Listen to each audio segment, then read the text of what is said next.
Hello everyone, स्वागत है आप सभी का। अभिनंदन है आज की लाइव क्लास के अंदर। और आज की लाइव क्लास के अंदर हम करने वाले हैं क्लास 12 के ज्योग्राफी के चैप्टर नंबर 1 मानव भूगोल प्रकृति एवं विविध क्षेत्र।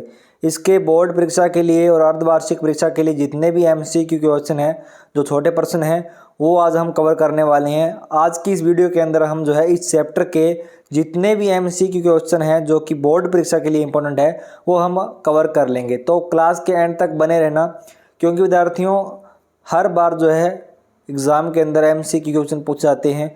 बहुत से विद्यार्थी गलती करते हैं, वो जो है आपके 5-10 नंबर जो है आपके वो कई बार गलत हो जाते हैं, क्योंकि एमसीक्यू क्वेश्चन जो है आपसे एवं सीधे पूछते हैं तो आप जो है कई बार गलत भर देते हो।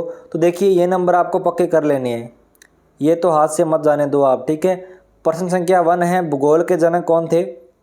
तो आंसर आपको कमेंट में भी देना है, साथ साथ में देते जाइए। जिस भी विद्यार्थी को कमेंट आंसर इसका पता है, तो आप लाइव चैट चल रही होगी, लाइव चैट में इसका आंसर दे दीजिएगा एरिटोस्नेज। और आपको एंड में बताना है कि आपको जो है कितने प्रश्न जो है आ रहे थे, यानी कि इस क्लास के अंदर, इस पीडीएफ के अंदर जितने भी प्रश्न हैं आपको कितने आ रहे हैं, ये आपको कमेंट में कमेंट करके बताना है, ठीक है विद्यार्थियों। उसके बाद देखिए, भौगोलिक विचारधारा को कितने भागों में बांटा गया है? तो बताइए कितने भागों में बांटा गया है।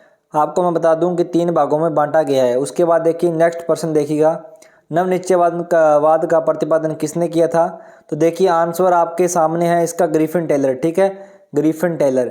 आपको कितना आ रहा था ये आपको कमेंट में बताना है, ठीक है। उसके बाद नेक्स्ट प्रश्न देखिए, संसाधन भूगोल किस मानव भूगोल के क्षेत्र के अंदर आता है? तो ये आपको मैं बता दूं कि ये जो है आर्थिक भूगोल के अंदर आता है, ठीक है, आर्थिक भूगोल, इसका राइट आंसर हो जाएगा। उसके बाद नेक्स्ट प्रश्न है कि चिकित्सा भूगोल किस मानव भूगोल के क्षेत्र के अंदर जो है आता है? तो देखिए साथ साथ में आंसर दिए हुए हैं, सामाजिक भूगोल, ठीक है, सामाजिक भूगोल के अंदर जो है ये आता है। विद्यार्थियों मैं ज़्यादा तो आपसे पूछ सकता था, लेकिन लाइव जो अपनी जो क्लास है वो लंबी हो जाती है, फिर आपका टाइम वेस्ट होता। मैं ये नहीं चाहता, मैं चाहता हूँ कि आपको सारा जो है याद करवा दूँ साथ साथ में, ठीक है। आंसर साथ में दिए हुए होंगे तो आप जो है साथ साथ में पढ़ लोगे, बार बार जो है आपको अपनी बुक फरोलने की जरूरत नहीं पड़ेगी।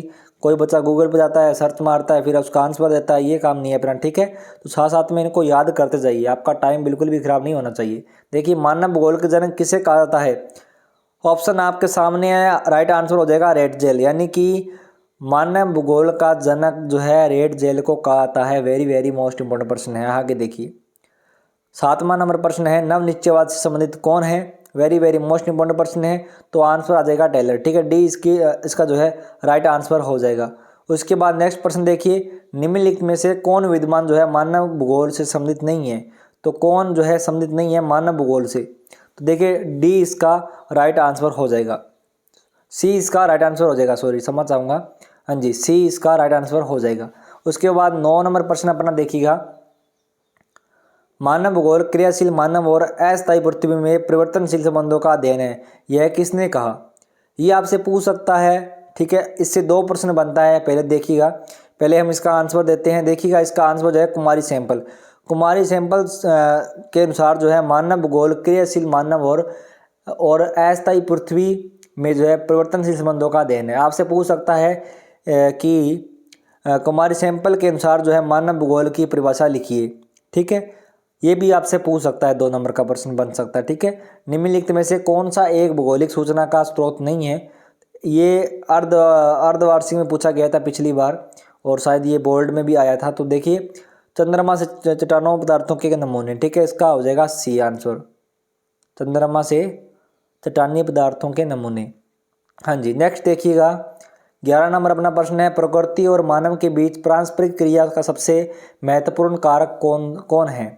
तो देखिए आंसर हो जाएगा तकनीक, बी इसका राइट आंसर हो जाएगा। साथ साथ में जो है नोट करते जाइए, याद करते जाइए। निम्नलिखित में से कौन मानव की मूल आवश्यकता से संबंधित नहीं है? तो कौन नहीं है भाई? देखिए इसका परिवहन हो जाएगा, यानी कि जो ऑप्शन जो है ए इसका सही हो जाएगा। आगे देखिए, संवाद अवधारणा में किस घटक को जो है महत्वपूर्ण माना गया है? तो देखिए सी आंसर हो जाएगा, दोनों, यानी कि प्राकृतिक घटक और मानवीय घटक को जो है संवाद अवधारणा में महत्वपूर्ण माना गया है। हाँ जी, नेक्स्ट देखिएगा, मैक्सिको में जो है स्थानांतरित कृषि की प्रथा को रेगिस्तान कहते हैं। यहाँ पे आ गया अपना रेगिस्तान। तो अमिल्य आ जाएगा, यानी कि ब इसका राइट आंसर हो जाएगा। निम्नलिखित में से कौन सा एक मानव भूगोल से संबंधित नहीं है? मात्रात्मक क्रांति, ठीक है। उसके बाद है कि मानव भूगोल क्रियाशील मानव, और ये तो अपने कर ही लिया था ना। आगे देखिए, निम्नलिखित कथनों में से कौन सा एक भूगोल का वर्णन नहीं करता? तो देखिए समाकलनात्मक अनुशासन, ठीक है, यानी कि इसका राइट आंसर हो जाएगा। निम्नलिखित में से कौन विद्वान जो है मानव भूगोल से संबंधित नहीं है? ये भी हमने कर लिया था। कई बार क्या होता है डबल लिख देते हैं। निम्नलिखित में से कौन सा एक लोगों और पर्यावरण के बीच जो है अन्योन्य क्रिया का सर्वाधिक महत्वपूर्ण कारक है? तो देखिए प्रौद्योगिकी, very very most important person है ये। तो देखिए आगे देखिए, किसने कहा कि मानव प्रकृति का दाम है? किसने कहा? एलन सैंपल ने ये कहा था। ये लाइन किसने कही थी कि मानव प्रकृति का दाम है? तो देखिए एलन सैंपल। ज्योग्राफी जेनरालिस के लेखक कौन है? Very very most important person है वायरनियर, ठीक है, बी इसका राइट आंसर हो जाएगा। ये रहा very very most important person है। रुको और जाओ निश्चयवाद की संकल्पना किसने दी? देखिए रेटजेल ने दी। समझ चाहूँगा।